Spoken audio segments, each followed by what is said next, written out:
Welcome back to Casting Dreams. I'm Jonathan Eaton. I'm Patrick G. Anderson. Oh shit! That's a good not segue tee up for the game that we're covering today, which is the classic arcade House of the Dead 2. House of the Dead 2. Sorry, I had to. Yeah. This game, wow. Playing it again, I've got a lot of... It's so funny because I didn't take a lot of notes, but I feel like I have a lot to talk about. But yeah, we are talking about the video game House of the Dead 2, sequel to House of the Dead. It was a Sega Dreamcast launch game, and it was one of the first Dreamcast games I ever played. I think this was when we got a Dreamcast, it was Sonic Adventure and House of the Dead 2. Yeah, it was in my 5 games that I reserved. So that you reserved, yeah. Yeah. Mm-hmm. And it is, well, I guess let's get right into it. I do research for these games. Some of these games, this is what I'm finding that's kind of funny. Some of these games have a lot of shit to talk about. When I'm doing my research, there's just a lot of notes. There's a lot of interesting tidbits, and then some of these games just don't have a lot of information. It's it's just a game, I guess. Nothing.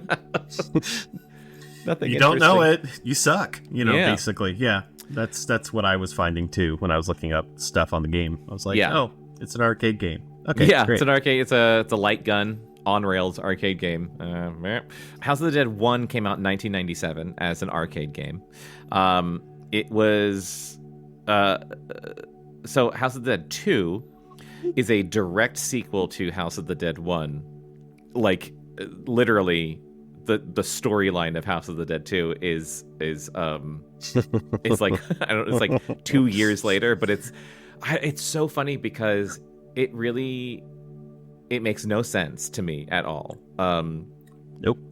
And I've played this game a million times, and it still doesn't make any sense to me whatsoever.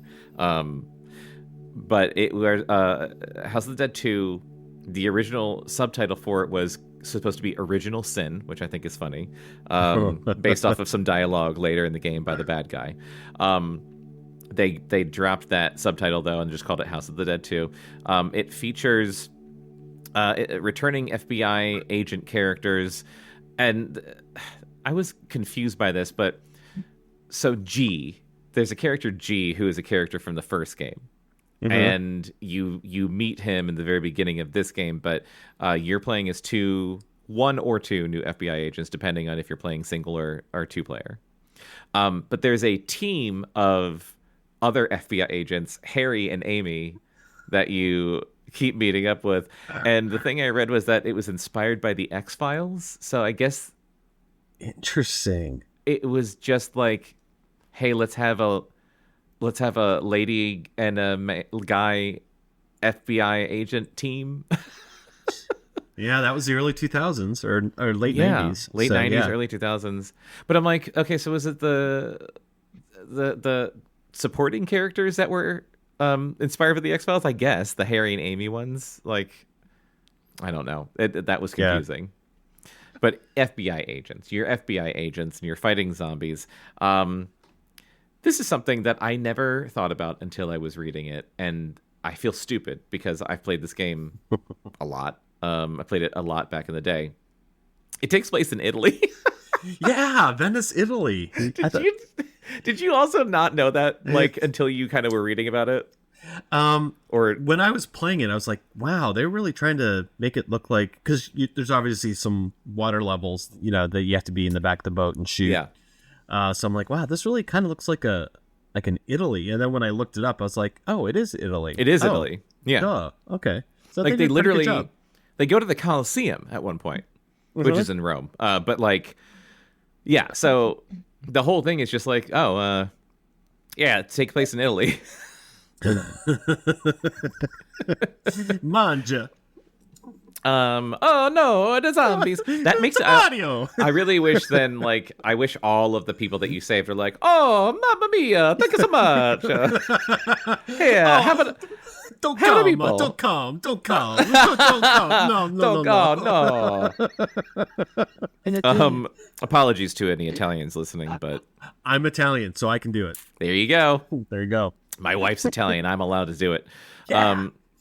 So they actually location scouted in Italy for this game, which again, like following the same kind of theme from like Sonic Adventure, I just feel like they were fleecing Sega back in the day to be like, yeah, you know, we're making a new video game where you shoot zombies, and we want to set it in like Venice. So can we just go to Venice?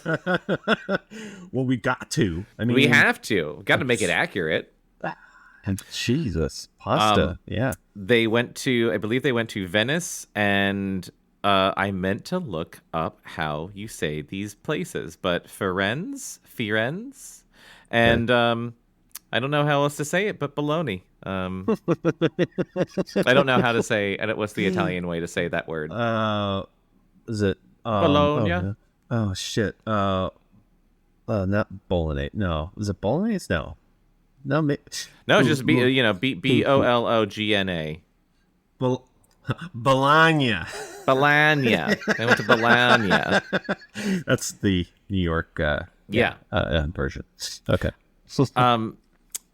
It used House of the Dead 2 used the brand new Sega Naomi board. I always find it interesting, like how much of that information is in these. You know, when I'm looking up these games, like, oh, it used this board or it used this. You know, like how frequently they're like like computer chips were just getting like updated back in the day, and now it's just like, I don't know, Unreal 5, Unreal 6, whatever. Yeah, it's actually the software that's getting updated. Yeah, you don't hear them saying like, oh, it's using the new IBM whatever, or I don't know. They do talk about like the fucking graphics cards and shit, but I'm not a PC master race, so I don't know any of that at all. Yeah. We're not PC guys. We're console guys, as you can tell from our Dreamcast podcast. Well, I can't listen if they don't do it. So, jeez. They should just do an emulator. No, we're hipsters. No, we don't. We use OG stuff. I hate talking to PC people, and it's not like I'm gonna make a generalization, but I feel like a child. I'm gonna be 40 in like a little over a week, and every time I talk to someone new who's a gamer, and I say, "Oh, what do you play?" and they'll be like, "Oh, this or that or whatever." I'm like, "Oh, what do you play on? Do you have like, are you like PlayStation, Xbox, Switch?" And anytime someone's like, "Oh, PC," I'm like, "Okay, cool." Cool. Okay. I don't have anything to talk to you about, I guess. Like other than, like, we play some of the same games, but like it's inevitable if you talk to a PC gamer. Yeah. You know, when you say, "Oh, I am not a PC gamer. I play on a console," they're like, "Oh, well, you should." Yeah, I can't. Yeah, what are the like? This is my favorite conversation to ever have with a PC gamer. This is me saying, "Oh yeah, you know, I keep thinking like one day I want to like build a PC, but I just like I never have the time to like teach myself how to do it." And then this is them. "Oh, it's not that hard."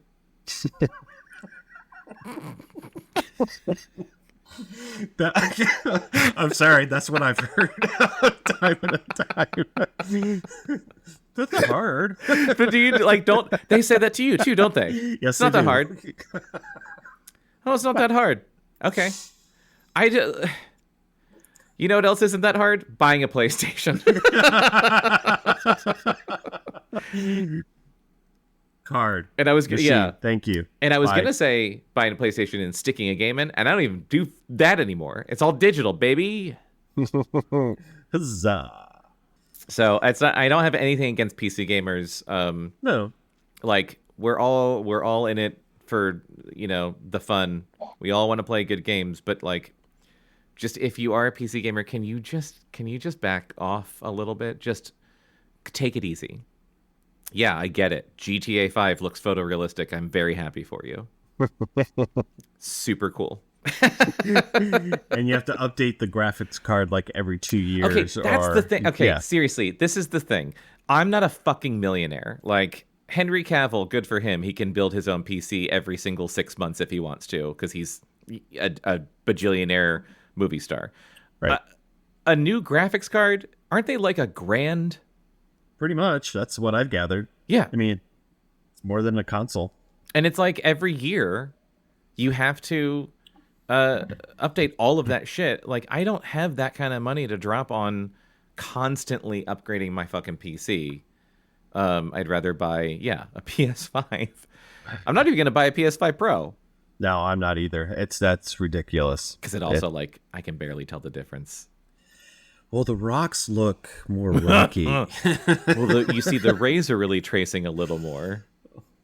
Yeah, it's not enough for me to put down, what, is it 700, 800? It's fucking crazy.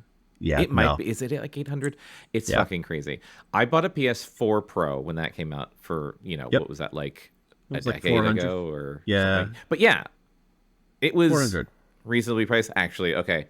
I know we haven't been talking about House of the Dead for a couple minutes, but like, I do have a pretty great anecdote about our PS. I was trying to remember this. I was talking to Becca about the PS5 Pro, and she was like, "You don't want one, do you?" And I was like, "No, I don't care because it seems, first of all, that's an insane price, and like if like promise me more VR games, PlayStation, maybe, but like I already fooled me once, I already bought your PSVR 2 and there's nothing to play on it." But I was like, we had a PS4 Pro. Why did we have a PS4 Pro? And like, I only had a PS4. And then I remembered, and I like, it all came back to me. Huh. We had a PS4 and it broke. Oh. And it like just died. And it was one of those things where if you remember the PS4 when you would like start it up and it sounded like a jet engine because that thing just like whatever, the way they designed it.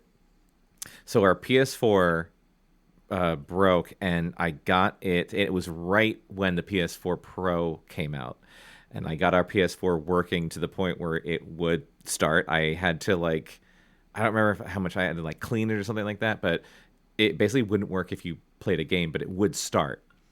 Oh. And then I took it to GameStop. And I was like, "Hi, I'd like to trade in my PS4 for a PS4 Pro." And they plugged it in, and like it started up, and they're like, "Okay, you're good." And I'm like sweating watching them do it. I'm like, "Okay, cool." And then they took the PS4, and then I used the credit to buy a PS4 Pro. So I only paid like I think $100 or something for a PS4 Pro, and just ran out of the store. Oh, nice. Fully conning them out of it. But then, you know what? Joke's on me, because it wasn't until like a year or two later that I realized that PS4 that I traded in had the PT demo on it. Oh. Yeah. I can never play it again. R.I.P. That's just so fucked up. I just don't understand why Konami just can't grow up. Just put it out. Put it out. Put it on disc. Put it on the store. That would make so much money. Oh my God, seriously, like charge money for it? This is what I've been saying for years with like Star Wars. Whenever people talk about like Star Wars with the original trilogy and the original versions of the original trilogy, and like Disney could make so much money by just releasing that version of Star Wars and charging like $100 for it, and people would buy it. Yes, they would. And you can make it, limited or whatever. But yeah, PT, just release it as a downloadable thing and charge like $10 for it. Yep. You'd make a shitload of money. It's crazy. It's crazy, Patrick. Anyway, House of the Dead 2. G is over there, Jonathan. G is over there. Oh, sorry. Yes. Original arcade game of House of the Dead 2 came out in November 1998. And then it was ported to the Dreamcast, and I didn't see when it was ported to the Dreamcast in Japan, but it was a launch game for the Dreamcast in America in September 1999. So it's a real light gun shooter. And here's another interesting thing. And this is, I meant to say this actually at the top of the episode and I forgot, but I wanted to call this episode like part 1 in a series that I want to call Peripheral Madness, because the Dreamcast had like a lot of really crazy peripherals, and video games had a lot of peripherals back in the day. They don't so much anymore. But this is the first game that we're talking about with something other than the regular controller. Very true. Now, you can play House of the Dead 2 with a controller. It sucks. Did you try doing that? I tried, and then I just was like, no. It just even plugging it in just felt wrong. I'm sorry. This is like it's no. This is not the way to do it. Mm-hmm. So I'm very glad I have a CRT and can play it still with a zapper. Yeah. So that's the thing is, it's 2024. Not only do you need, the light gun if you want to play with a light gun, but you need a CRT TV. If you don't know, light guns, antique video game light guns do not work with modern televisions. It's the refresh rate basically. So modern flat screen TVs, LED or whatever. I guess they're all LED now, aren't they? Right? LED, and then what's the other one? OLED. There's OLED, but that's still LED. Yeah, it's a nicer version. Nicer. But remember back when flat screens started being a thing, and you got LED, you had LCD, which was the shittier version of LED, because it was like LCD, like it was like watch touch screens or whatever, and when you would touch the actual screen, it would be like wow, yeah, it was like that weird like flowery thing. Uh-huh. And then there's plasma screen TVs, and the plasma screen TVs I remember out. Being kind of short lived because it was tubes full of plasma, and when one of those burnt out, you were fucked. Uh-huh. And those were super expensive. So in the early to mid 2000s, when they started coming out with HD TVs and like big like widescreen flat TVs, then they eventually figured out LED was the way to go. Before that, kids, we had cathode ray tube TVs, which are the big chonky guys that are very deep and very heavy and have that ozone smell to them. And when you turn it on, there's like a little sizzle and a crackle. Yeah. So the way it works with a CRT TV is the refresh rate is, it's displaying lines of color faster than your eye can pick up. And the way that light guns work is the light guns it has something to do with like the refresh rate, and it can, you know what? I should have looked this up and talked about it like I knew what I was talking about, because it has something to do. It sounds good to me, man. Keep going. Thank you. Because I don't know. We're going to take a brief pause while I look up how the fuck light guns and CRT TVs work. Welcome back to Casting Dreams. We're talking about light guns. Took a brief break to look it up so I didn't sound like a fucking idiot.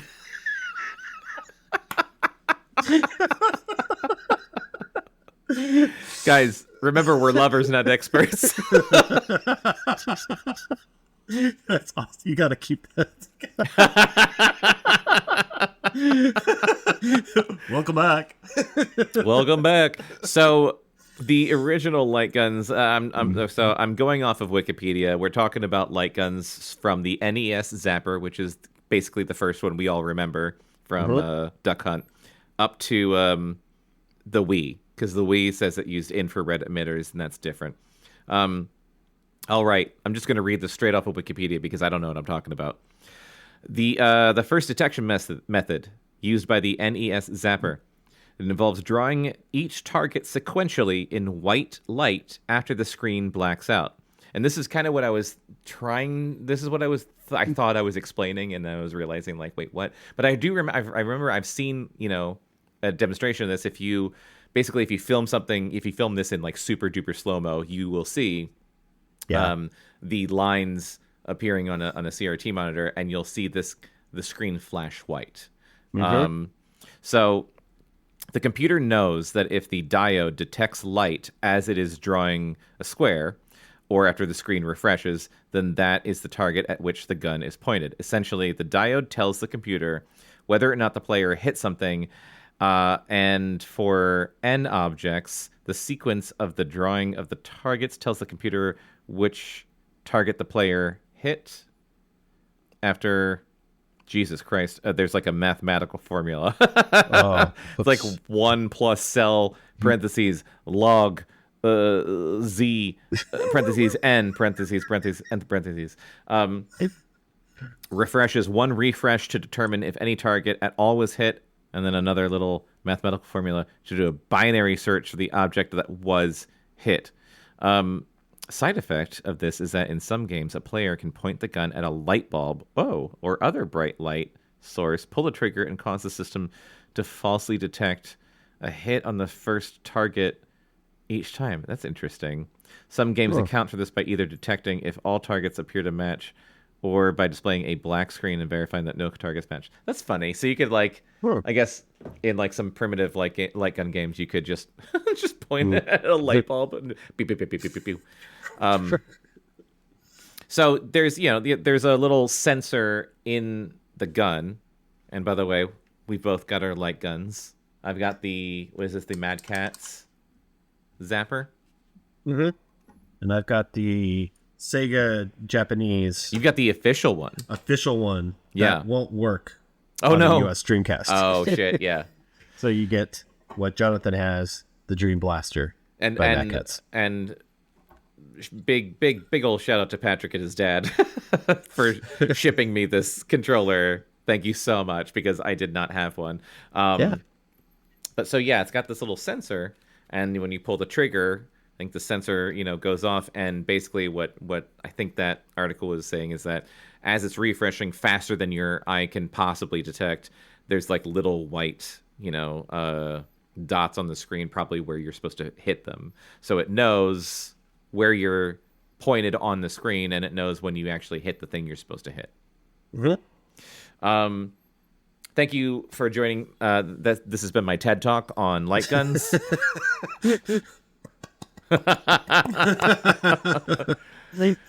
I miss light guns. I do too. Yeah.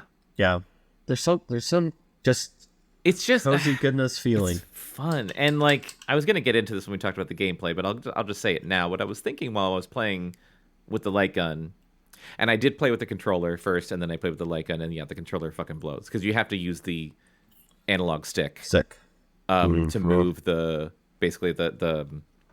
cursor. reticle. Yeah. And it's so slow. There's no fucking way to play this game with the controller. And then, the light gun was much more fun. But what I was thinking is, I guess what has replaced light guns is either your Nintendos, so you get the Wii and the Switch, which are really good motion controls, or VR. Right. Like, I was thinking specifically playing like Resident Evil in VR. We're doing it. Because you actually like, and there's other VR games that I played where it's like a kind of a shooter. There's lots of shooter VR games, but the thing with that is that you're not you're holding the VR controller. You're not holding a little peripheral, which is a lot more fun than holding a VR controller. Yeah, because in Resident Evil 8, for example, you can hold the shotgun, and it's two-handed, so you can literally, you're pretending you've got a shotgun in your hands. You don't actually. You've got two controllers, one in each hand. But this hand you're holding the grip, and then this hand you can actually put it up, and you see in the game, your hand grabs the shotgun, so you're actually holding it like this. It's very, very cool. And if you move your forehand around, basically whatever's holding the front of the shotgun or the sniper rifle or whatever, it actually does move the gun in the game. It's very cool. But it's very different from holding a light gun and pointing it at a screen and be like, bang, bang, bang, bang, bang, bang, bang. So when you first pop in House of the Dead 2, what I love about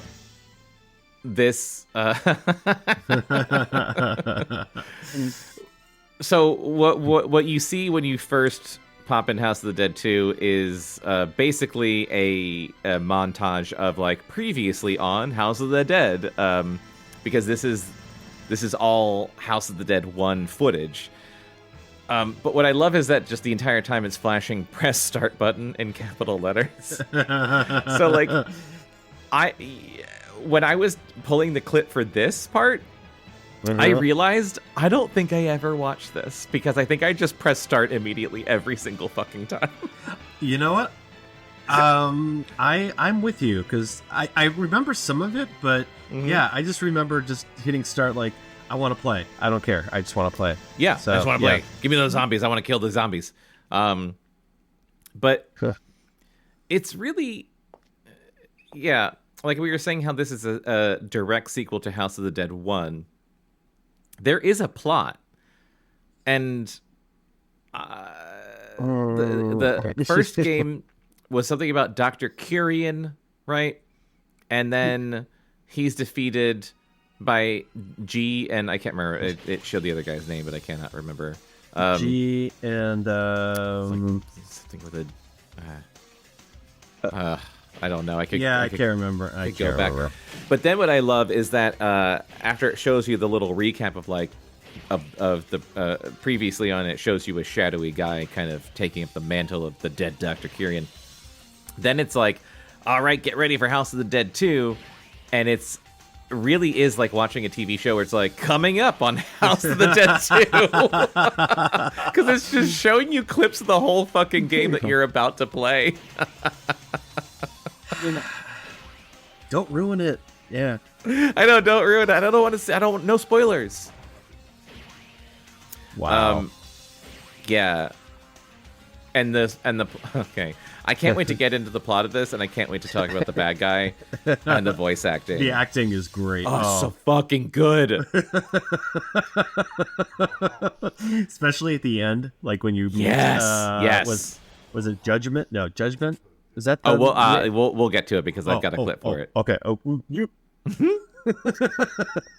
House of the Dead 2 features an the arcade version of this game featured an auto reload function where if you pointed the gun off screen, it reloaded. I did notice that in the Dreamcast version, you have to pull the trigger off screen. So you aim off screen, pull the trigger to reload. It doesn't just do it automatically. There's a branching path system, which is pretty fun and actually does give you a decent amount of replayability. So it's an on-rail shooter, but you can do things in the game to go down like path B, basically. So like if you just go straight down the line and like just shoot zombies, you're going to go down like path A, let's say. But there's stuff that you can do where it's like in the first level, there's a key on the ground. And if you shoot the key, it'll open up a door in front of you and you can go that way instead of going like the standard way. And you can kind of cut around stuff, or you can get some like different variety. And that's kind of fun. It also features civilians that you can rescue that give you stuff. Yeah, were you good at rescuing civilians? No, I was horrible, and at the same time, it's not fair, but I always felt so guilty. It's like, shit, I let somebody die. No. I feel terrible. I'm gonna keep playing. Yeah. I can make it through this. But no, I always felt bad because it's like, don't come. Yeah. And it's like it was like slow motion. Just like and then it's like, no, and then they go, no.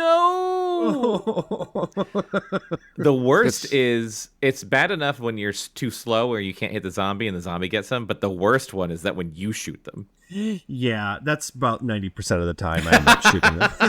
Just panic shooting, and then I shoot them, and I'm like, oh, oops. It'll be over real quick. Bam. It's fine. I'm in the FBI. Don't worry. I feel bad, though. Okay, moving on. Kill! Yeah, the two agents in this version, I didn't realize his name was James Taylor, was one of them. I don't think I did either. James Taylor? When can I see Oh my God. you again? FBI agents James Taylor and John Denver reporting for duty. Oh. Oh my God, that's amazing. Well, yeah. So James and Gary. Gary. Yeah. Rescuing civilians. We were just talking about rescuing civilians, but let's talk about. Let's talk about the gameplay of House of the Dead 2. And right now, I'm playing basically the entire first level.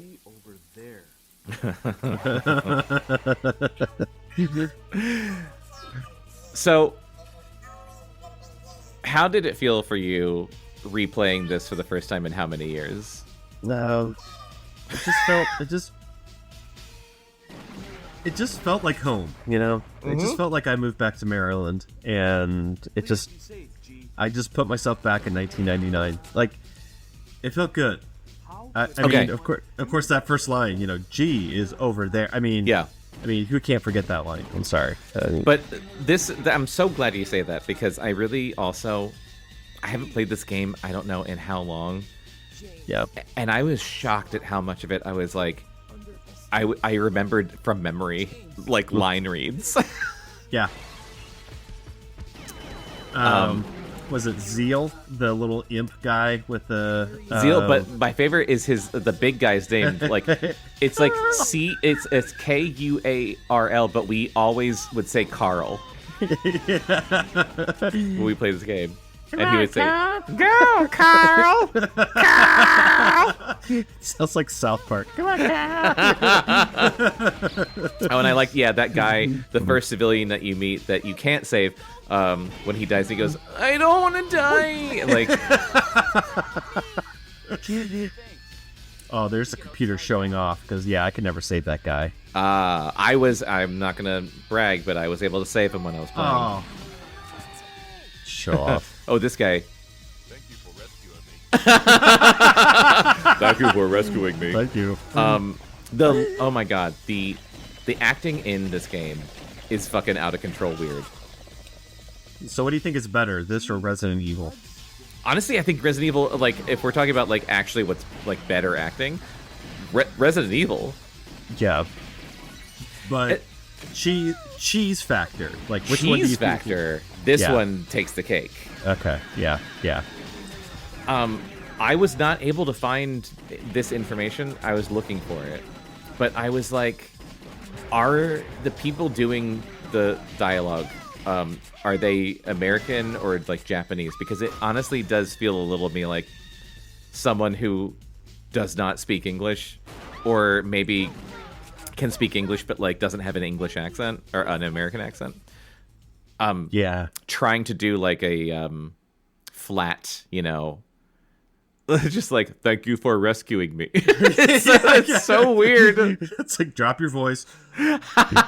G is over there. G is find Harry and Amy. It's the fucking weirdest shit.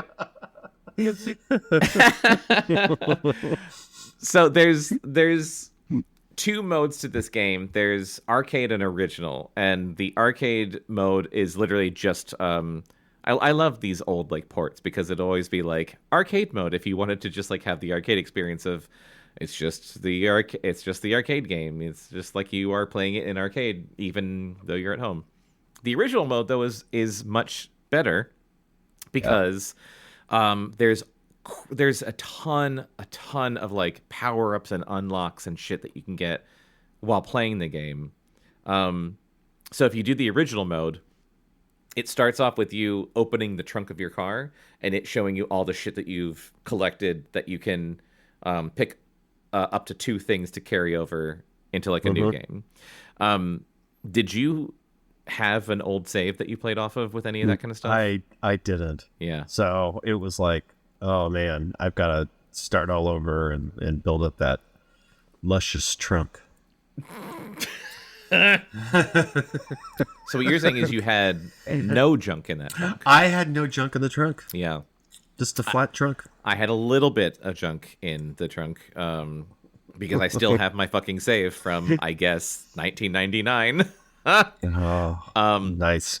I didn't have a lot, but I did have one thing that really, really helped, and it was, I think it was called like Power Up 2.0, and it just makes your gunshots stronger.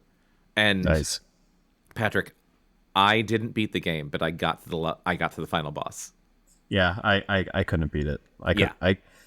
Well, and then of course like the last level, yeah, when I got to like was it the Hydra? No, the 5-headed dragon thing. I think I was on my last continue or whatever. So I was like, no, I did not beat it, but you got pretty far, it sounds like. yeah. So Yeah. I think I got pretty far. Yeah. What did I use? I played the original mode and I did the Power Up 2.0, which made my gunshot stronger. Oh, I don't think I'd ever used this before, but I had one that said UFO with 3 question marks. I was like, what is this? And all it seems to do is every time you look up in the sky, there's a fucking UFO flying around. That's it. That's awesome. I tried shooting it and nothing seemed to happen, so I don't know if I was actually hitting it or not. But it was just a little UFO. It was just like bloop, bloop, bloop, bloop, bloop. It's just like flying around in the sky.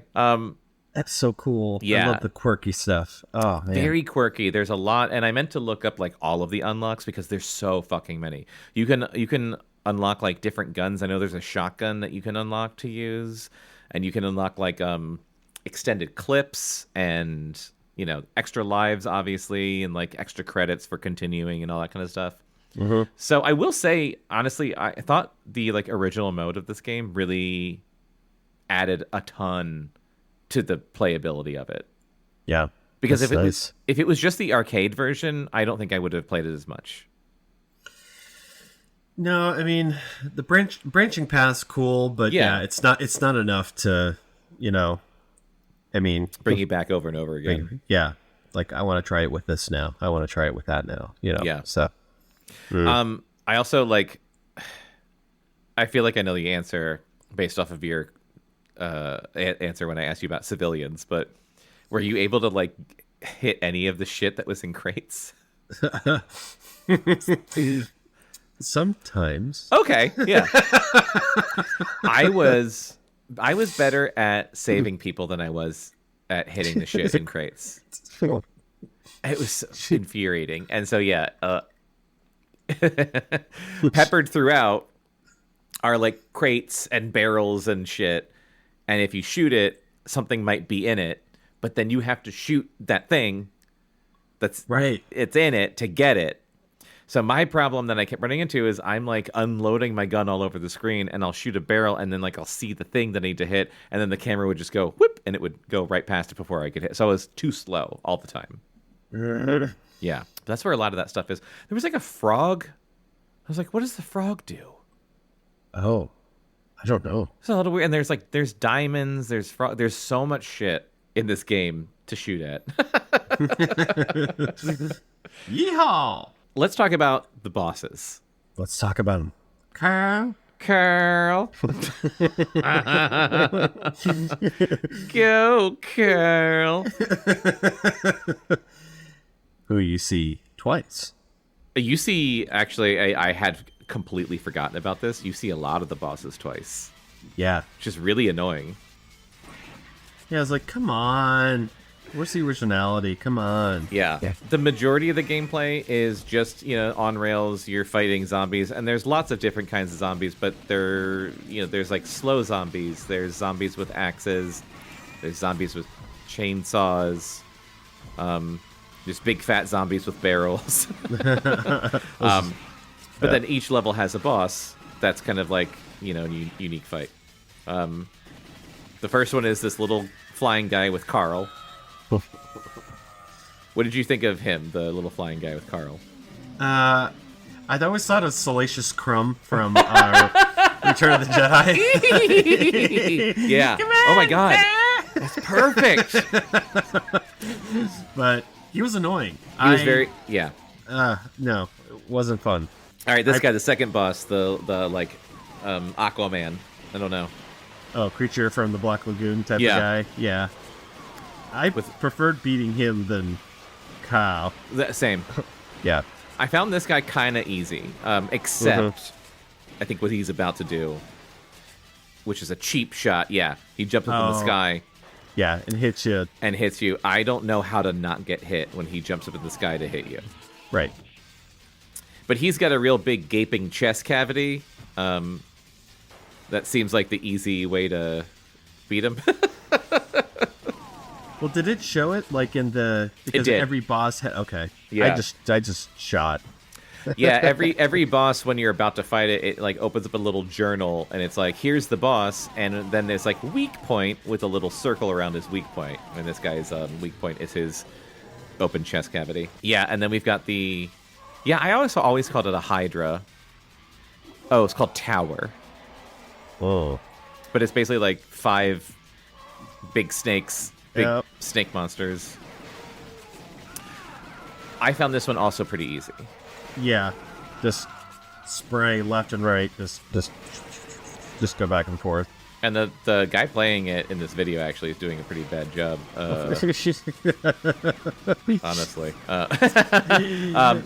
Because they do, like, they telegraph when they're about to open their mouths, so all you gotta do is wait for them to telegraph it, and then just unload your gun, like, in their open mouth. That's basically it.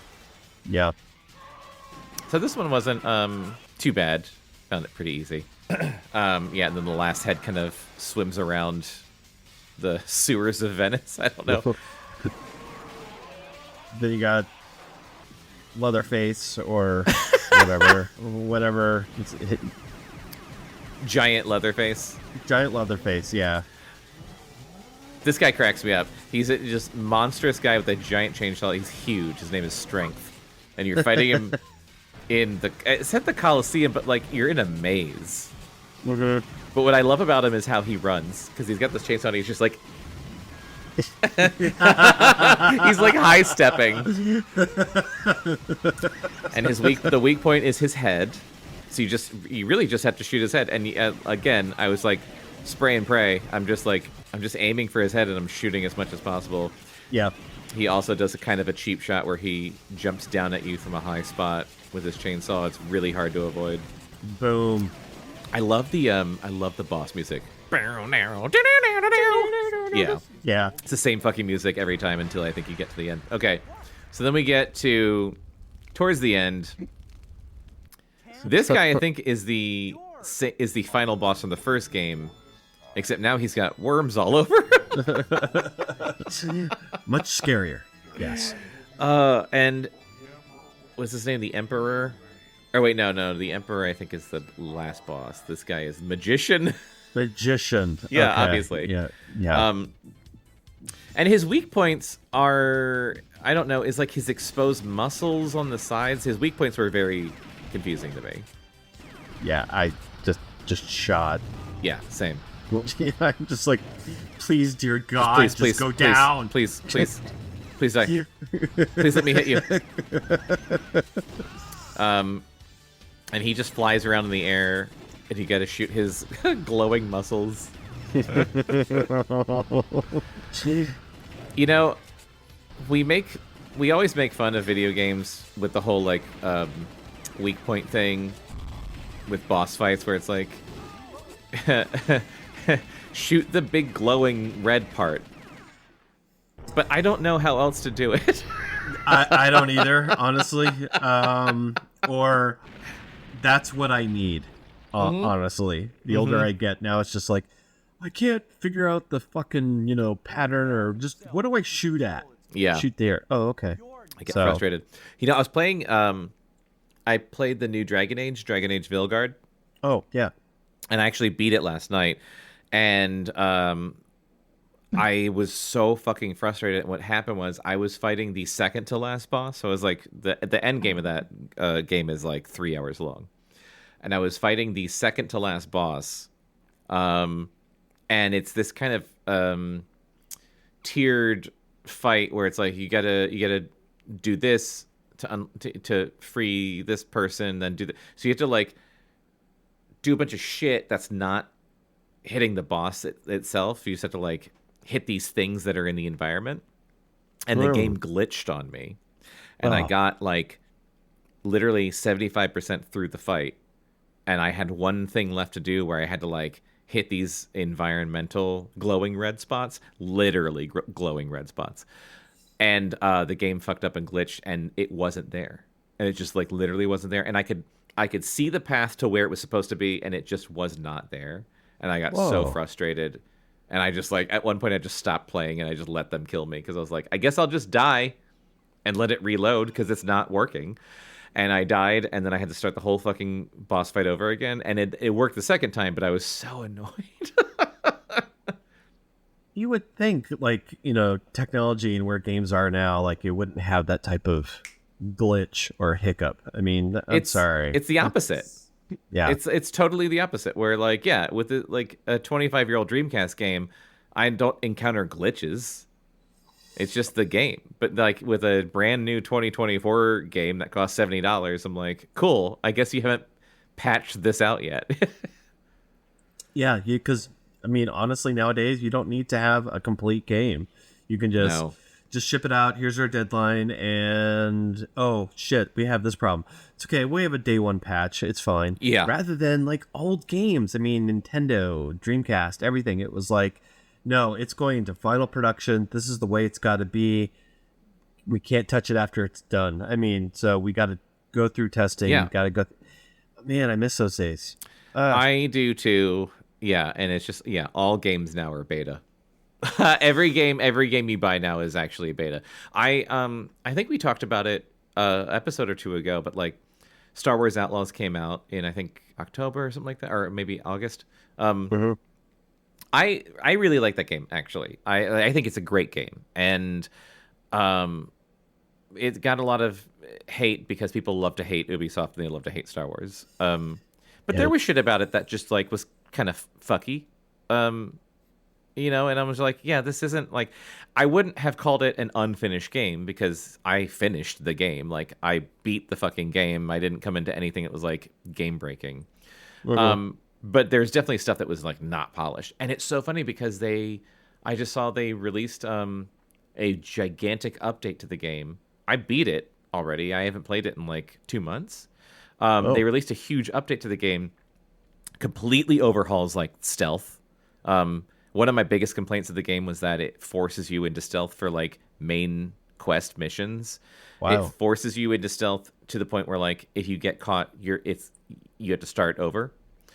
So they patched the game to take that out. They patched the game to be like, actually, no. Which it's good because what I was thinking is like I shouldn't have to be stealthy. It's an open world game. If Right. I want to be stealthy, I can be. If I don't want to be stealthy, and like with those types of things, my thing is always like I'll be stealthy until I'm not, until I'm caught. But you would get caught, and it would be like you're caught, and then it would start you over from a checkpoint. It was really frustrating, and they fucking patched that out. And I was like, I played through that whole goddamn game, and now it's not that it's easier; it's just like better. You made it better. But they did that, and they were like, oh, combat's better now, and there's better character animations, and the enemy's AI is better, and like all this stuff. And I'm like, okay, so you could have just released the game in November. Yeah. What the fuck? Like, or do a beta. Like, if that's what it's so annoying. Well, I mean, that's why, like, when you release a game, I mean, what do you think? People aren't going to buy it from day one. Just kind of like how it sounds with you. It's like, I bought it, I beat it. Yeah. And then it's like, oh, but we're going to make it better. It's like, okay, but what about all those people that bought it on day one and played it and beat it? Yeah. Yeah. Oh, then go back again. What if they don't want to? Seriously, a lot of people don't. Yeah. No, they don't want to. Yeah. I don't. I'll play more of it. I don't know if I'm gonna play. I'm not gonna play it again from the beginning. I might eventually if I have like nothing to do. But like they're doing like DLC for it, which is great. But Well, it's not like Cyberpunk is an interesting example because that's like a RPG where you can start a completely new run through and do like a whole new character and all this other shit. But that game, that was a crazy thing because when that game came out, I loved that game from the instant I played it. Like, I didn't have huge issues. I was playing on a PS5 originally, so like I didn't have like the game breaking shit that was happening. I did. It was crashing constantly, and that was really annoying. But like, I loved the game. I thought it was. I mean, it's been a fantastic game since it came out. It's just that like shit about it was really broken on like old consoles. But that game is nuts because it was like a year ago, I think, they released their like one and only DLC. Right. And when they did that, they also had completely overhauled the entire like character system to the like, Patrick, that game had been out for like 2 or 3 years already. Okay. And it's a RPG game where you get XP and you've got all these skill trees to go down, right? They revamped the game so much that for me, I hadn't touched it in a long time. When I came back into it, basically it was a different game. It was not the same game that I played when it came out. Like, they revamped the skill trees to an extent that, like, if you jumped back into a character that you had already made and not starting from scratch, the game itself was like, hey, you should we're going to refund all your skill points and you just start that part over from scratch, because like, it's not even going to make sense to you if you tried to play it. It's not the same game. It's so fucking weird. Man.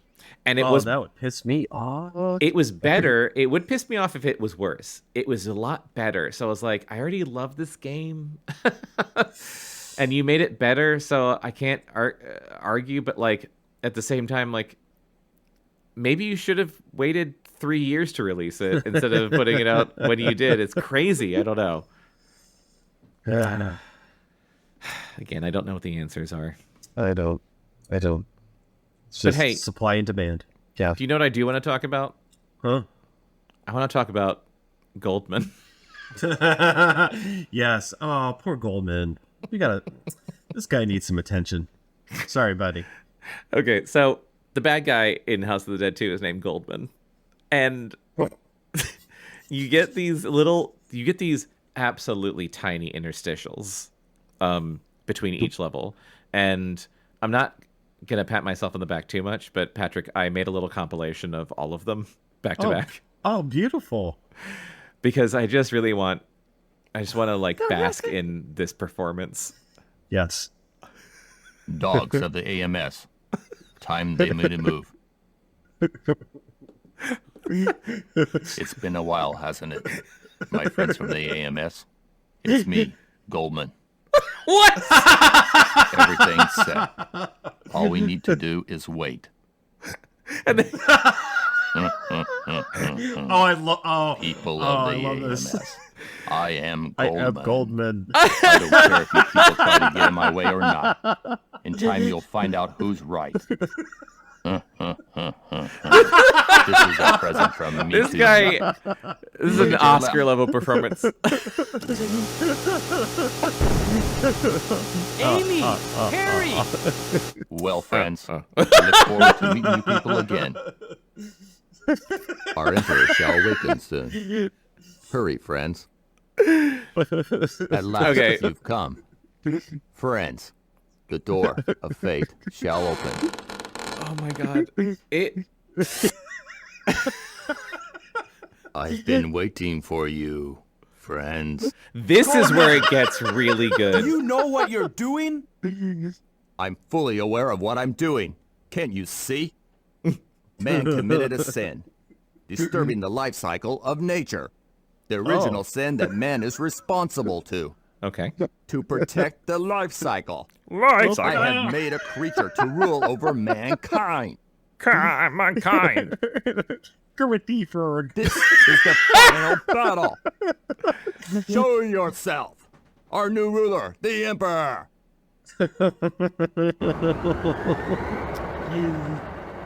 I do think it's a Japanese guy doing an American voice. Yeah. Then we got like a supersized chaos thing from Sonic Adventure. Sonic Adventure. Oh my god, he does. He's like clear but silver. Oh yeah.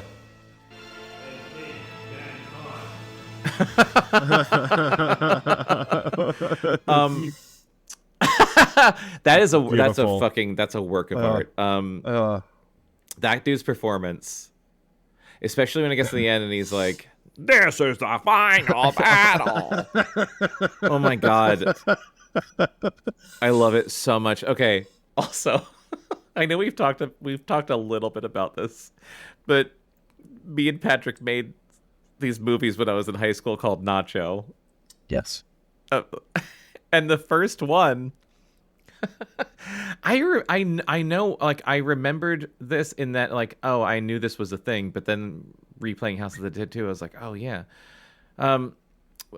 We made this short movie for my French class in high school, and we called it Le Film de Nacho, and it was about it was a zombie movie. But I literally was just like, oh, it's the plot of House of the Dead 2. Down to down to when they meet the bad guy's name is Nacho. And when they meet Nacho at the end of the movie, I think I just kind of lifted that entire speech. Because it was about, like, mankind and, like, original sin and shit. And it didn't make any fucking sense whatsoever. And I remembered as I was playing this game, I was like, oh, I remember thinking as a teenager, like, we were laughing so hard at House of the Dead 2 because, it's real MST3K shit. It's just like, what does this mean? What does this mean? I don't get. It's like I don't either. Yeah, the bad guy creates zombies to just kill mankind because mankind created an original sin against nature. Okay, that's it. Wow. Wonder how much the writer got paid at Sega for that. That's yeah. Really makes you think, doesn't it? Mm-hmm. So I really enjoyed replaying House of the Dead 2. Yes. It just kind of reminded me of, like, it honestly, it made me feel like you were saying, like, it kind of just, like, made me feel like a little kid again. Yeah. Playing this game. Because not like we were little kids, but, like, it reminded me of, like, the hours we spent playing this game just because it was like, shoot zombies. Yeah. Yeah. Oh, I remember. God, so I was what? Oh, geez, 25 years ago. Mm-hmm. So what? I was 21, 22. And Okay. I just remember, like picking that up with your brother, launch day. And then, just being in my mom's townhouse basement, just playing on that CRT TV and just going through all the games. And like, this system is the fucking bomb. It is. Nothing can be more realistic than this thing. No. No. And House of the Devil, House of the Devil. House of the Dead, I mean, I had the first one on the Sega Saturn. Oh, really? Yeah. I've never played the first one. I was going to load it up and try it this weekend, but it... Do you have a light gun for the Saturn? Yeah, actually, I have two light guns for the Saturn. Yeah, so I could play Virtua Cop on that thing too. So, nice. So yeah, just come down to Texas. I'm gonna, man. We gotta talk about that because I do want to. We gotta figure that out. Yeah, maybe we can do like a live show. Yeah, down in Texas. Texas style Dreamcast off. Jingo Jango. Texas style. But after playing the Saturn version, and then knowing this is coming out for the Dreamcast, I'm like, man, that one was so bad. How could this, like, I hope they don't screw up again. And of course, obviously, when it came out, the reviews, and because the reviews were really good on it, I thought they were got good reviews. I didn't look them up, but I did see that it got, like, great reviews. Yeah. So it made me more comfortable purchasing it. Yeah, it's a fun game. And you know what you were just saying reminded me, like, when I was replaying it by myself, I was just thinking, like, man, I wish I had another light gun because this really is it's fun, but it is more fun with two players. Yes, if you have two, and it's kind of a big ask. You gotta have a Dreamcast. You gotta have 2 light guns. You gotta have House of the Dead. But it's very fun with 2 people.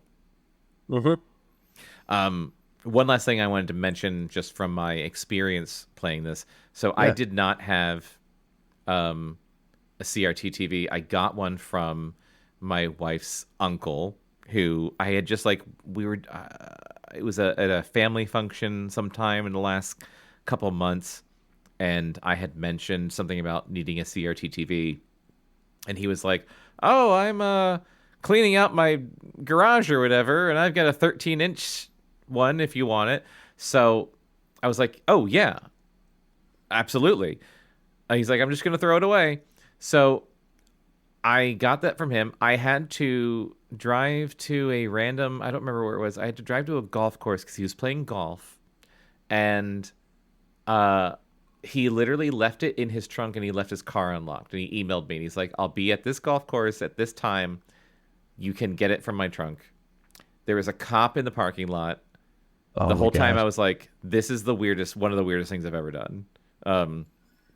Is a cop going to walk up to me and be like, "What the fuck are you doing?" And I'm going to have to say, "Oh, no, it's fine. I'm getting a 13-inch CRT TV from my wife's uncle for my Dreamcast podcast. Please don't arrest me." Oh, Casting Dreams. I love that show. So I hooked it up, and then, Patrick, you sent me the light gun, so I was able to play this game the way God intended. However, the fucking button to switch to the input, and the input was just, by the way, audio video, not RGB. Oh, okay. Yeah. So it's just like the two. So I was like, "Oh, I'm gonna pray this works." The button to switch to that input was broken, so I had to get a piece of like Gorilla Glue duct tape and like press the button in to like press it into the TV so that I could see anything coming through that signal. And as I was playing, every once in a while, it would just like cut to static. Oh man! And play on like shooting zombies, and it would just be like, and then come back. So it was really harrowing. Wow. Yeah, but luckily it sounds mine like works okay. I was gonna say, it sounds like you have a much better CRT TV situation than I do. That was my wife's old TV. So, and same thing. It was in storage. They were gonna throw it away, and I was like, I'm like, what do you? No. Yeah. Give it. I bought this 20-inch No. TV. No, give it. Give it. Got a whole room for this shit. Oh yeah. Yeah. I've got a problem. No, it's not a problem. It's wonderful. Before we rate this game and put House of the Dead 2 to rest in its coffin, let's watch the ending. Okay. Oh, yes. Something that neither of us got to experience because we weren't good enough to beat the Emperor.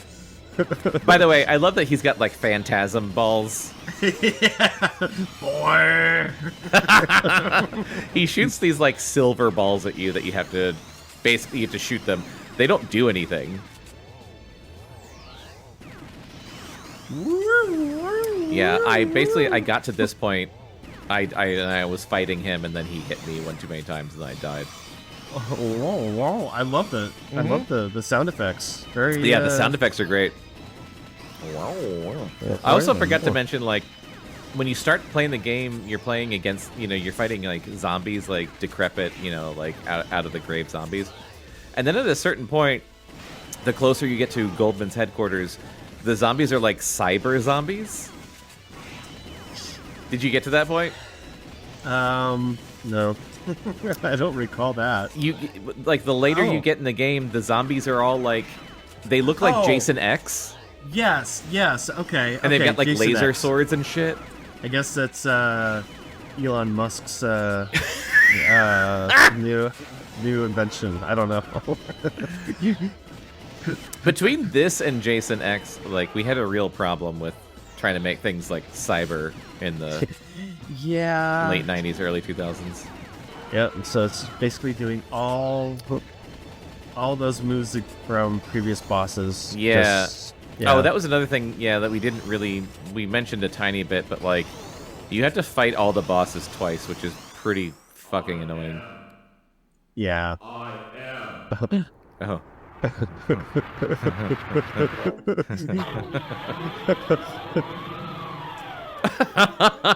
I am Iron Man. That's what I was gonna say too. Goldman, Friends, it is not over yet. is that all you have to say? In time, a successor will come. Farewell, friends. Come. Wow. It sounds like a speak and spell thing. It does. It sounds like AI, except this is 25 years old. And then he Hans Gruber's himself. Oh, Goldman. I never played House of the Dead 3, did you? It's finally. No, that was on Xbox, right? I think so. I don't care if a successor comes or not. I'll go on fighting. Oh. As long as we Yeah. have Rock the on, will man. You to tell him, live. James Taylor. Goodbye, Goldman. Shall we meet again?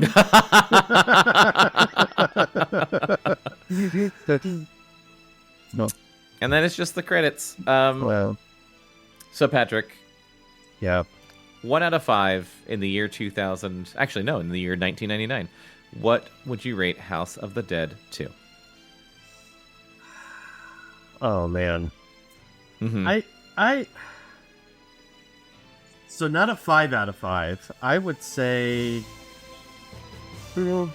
See it. Between a 3.5 and a 4. Okay. It's really a lot of fun though, so I'm gonna go 4. I'm gonna go 4. That is exactly what I was thinking. Okay. That was exactly, Okay. yeah. I originally was thinking, when I was thinking about this earlier today, because actually I was playing this right before we recorded this. I was like, 3.5, and then I thought, no, Jonathan.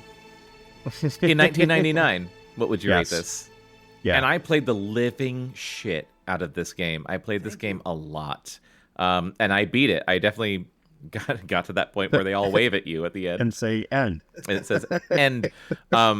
So I thought the same thing. I was like, nope, you know what? 4. I'm going to say 4. Yeah. 4 out of 5. At the time, it's a fucking great game, honestly. It really was. Yeah. I just that was the thing with the Dreamcast. Just games just popped on it. I mean, I don't know if it was just the color palette or what, but yeah, just thinking about the environment and how they did it after Venice, Italy. I mean, just all the the cool waterways. Just Yeah. like everything was just intricate and neat. And yeah, definitely at that time, you never thought you got anything like arcade perfect like that. So Yeah. that's definitely a 4. And the replayability goes a long way towards that rating, I think, with like the branching paths and the things that you can unlock to keep playing. Like, Yeah. I only got as far as I did because past me unlocked a power up. So thanks, I don't know, 16-year-old Jonathan. Nice. Well, that's it for us for House of the Dead 2. Wanted to make a very quick announcement. If you happen to be listening to this in real time, we've got 2 episodes left for this season, and we figured out what they are. So I can say next time on Casting Dreams, we're going to be talking about the very classic Jet Grind Radio, which I'm fucking stoked to talk about so much. Jet Grind Radio is up next, and then I'm really, really excited for the last game that we're going to be talking about for this season. And I don't want to talk about it yet because I just want it to be a surprise. But I do have it. I had to buy it on eBay. But this episode is coming out in December.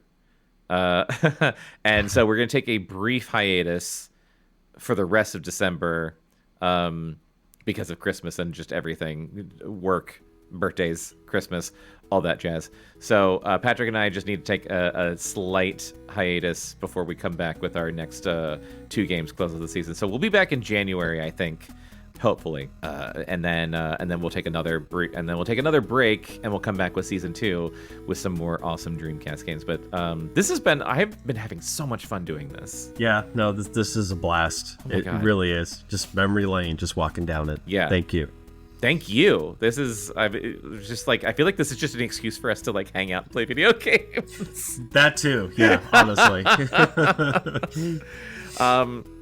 But thank you so much for listening. You can follow Casting Dreams on Instagram and TikTok, and you can follow Cactus Rodeo on Facebook, and you can subscribe and follow the Casting Dreams podcast wherever you find podcasts. If you want to write to us, you can email us at podcast@cactusrodeo.com, or you can just hit us up on any of those platforms I mentioned. If you leave comments on YouTube, I've been noticing some people listening to stuff on YouTube, which is awesome. So let us know what you think. Let us know if there's any games that you want us to cover, and we'll see you next time. So that's it.